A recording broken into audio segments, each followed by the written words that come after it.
Back again. 2 days late, $4 short, but we're back. It does run. I said it would run. It does run. We got that far. So as you can see, we still have no charge pipe. So whether or not this thing will ever have boost again, I don't quite know. But we got quite a bit wrapped up. Coolant lines made, water pump back on, hot side, stuff like that. Throttle cable fixed. Cool little hack for you. I didn't know this. So if you buy the low car throttle cable, it comes with the tiny little adjuster stop. It's got the tiny little Allen head. You can never find an Allen head when you need it.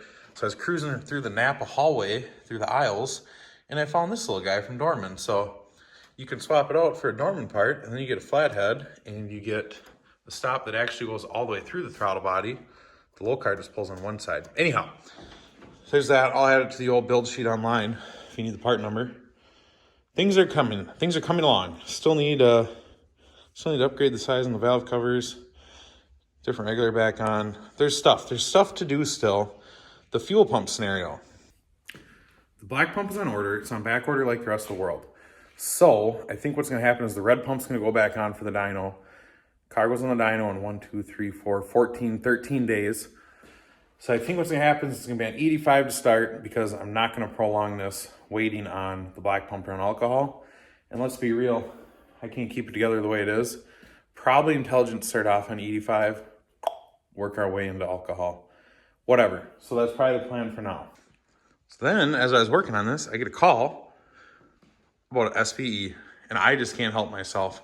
When somebody calls you and they've got one of the cleanest, outside speaking, cleanest LC9s you've ever seen in your whole life, for $200, you go get it. This honey's complete. I mean, let's be real. I mean, come on, you got $75 in coils. You've got non-EGR manifolds. Get your money back in a hurry, and then I have another block. Why would you need another 5.3, you say? Well, that's because, honestly, that's probably going to explode. I'm anticipating somewhere around April 14th. We'll timestamp it in case we have to come back to it. So we'll have a backup. Because I do still have my head studs, cam, another set of head gaskets. I basically have everything except an oil pan. I got the intake and all to put the SVE combination back together. And that's why last week when we were talking about charge pipe, I don't want to cut up the one I have. So I ordered material from Vibrant, ordered a second set of blow-off valves. That way, when we absolutely shatter this thing, I have everything I need to do a one-weekend swap, SBE, back in the car, much like God intended. So anyhow, we're going to get race motor unloaded out of the race S10, get that on the stand. We'll put that aside. I think I'm going to do like a full series on it. I've done a few videos on assembling junkyard motors, but kind of do like a true front to back, like the way you get it to the way it goes in the car. So we're gonna get that unloaded. We're gonna get this out of here because I believe Matt is on his way. Matt bought a new race car. No surprise. If you don't remember, Matt sold his car at the end of last year because he said he was getting out. And I've heard this before. My old man told me he was getting out of racing one time too. And that's why I had to go to Nevada to get the car back. So anyhow, the old man made it like 3 years when he quit.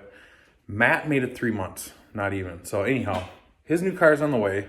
It's a turnkey car, but it needs a couple of little upgrades before we go to Cincy Street Nights. Either way though, I told you in the last video this thing was gonna run this weekend. So, to be fair, I'll at least let you hear it run. And it sounds like a tractor. Not so much like a case, more like a John Deere, a little pitter patter.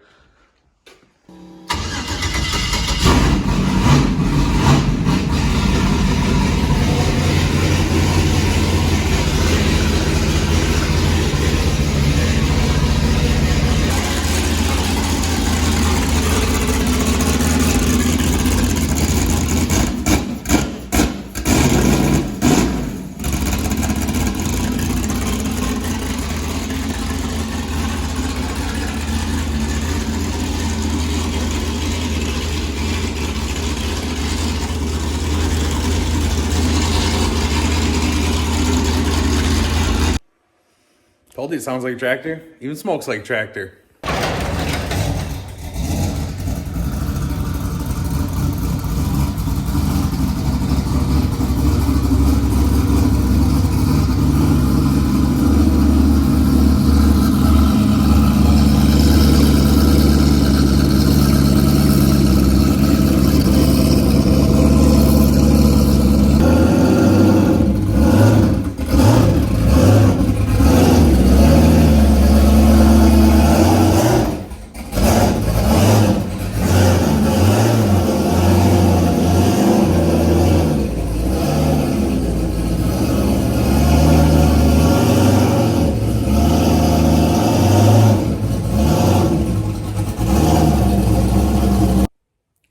interject one more time about the sweatshirts. Every 2 weeks, I'm gonna talk about the sweatshirts until they show up. So if you're one of the people still waiting on an extra large Carhartt hoodie, I check in on it about every 3 days. I think they're sick of hearing from me, and I can't get a status other than back order. So at this point, if you don't want to wait anymore, feel free to shoot me an email.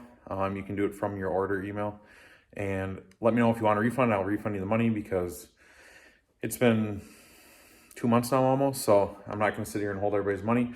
If you want to be patient, great. That's awesome. But if you don't, shoot me an email and I'll get you taken care of. All right. How did we end up with this in the shop? So like I alluded to a little bit ago, Matt sold the black New Edge he had.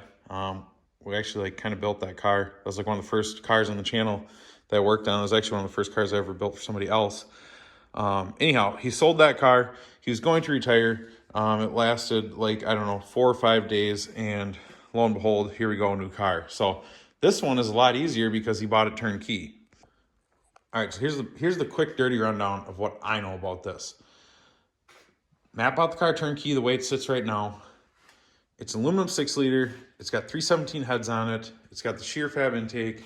It's got Bosch 210s. It's currently set up to run an 85. They tuned the car at 900. At that point, they ran out of fuel pump, and that's kind of where the guy stopped with it. It hasn't been down a track. Now, the chassis itself has been down a track. It was built in 99 by Larry Jeffers Race Cars as an Outlaw 10.5 car originally. And then 5 years ago, it went through a rebuild. It went back to Jeffers. There's actually a pretty in-depth write-up on Turbo Bullet, I believe, on the old forums of when the guy was rebuilding this car. Either way, the way it sits right now, it's 25.5, it's 750 cage. It's a 4-link car, and it's got a Turbo 400 in it. So we have ideas of what kind of power it should make and what it should run-ish, but there's a couple updates that need to be done first. So the biggest concern is obviously the fuel pump. The old Magnum Fuel 750 just ain't quite going to get her done. About 900 horses where they usually run out. And funny story, we ran out at 950 on Matt's old car is when we started running a pump when he had the same pump. So we're going to upgrade the fuel pump. We're going to add some electronics. We got a pretty decent order coming from Low Dollar for shock sensors, speed sensors, coolant pressure sensors, all the basic stuff. So that's kind of the gist on the car and some stuff we're going to do to it here before the first race, which we're hoping is Cincy Street Nights. What I really like about the car is that there's no hiding the fact that this is a race car. It's steel roof and quarter, obviously. The hatch is carbon. The doors are glass. The front clip is glass. The side windows are optic armor. I don't have them here. I wish I did so I could show you. But they're optic armor windows, and they roll up and down, which I think is super cool. The hatch is glass, but it's still hinged. It's still got struts on it. And they really took their sweet time finishing out the interior to be really nice. Dash is removable, but it's glass. So it's a really cool mixture of race car, street car. I guess the easiest way to categorize this thing is it's a small tire car that you could realistically drive on the street. I don't see any reason you couldn't.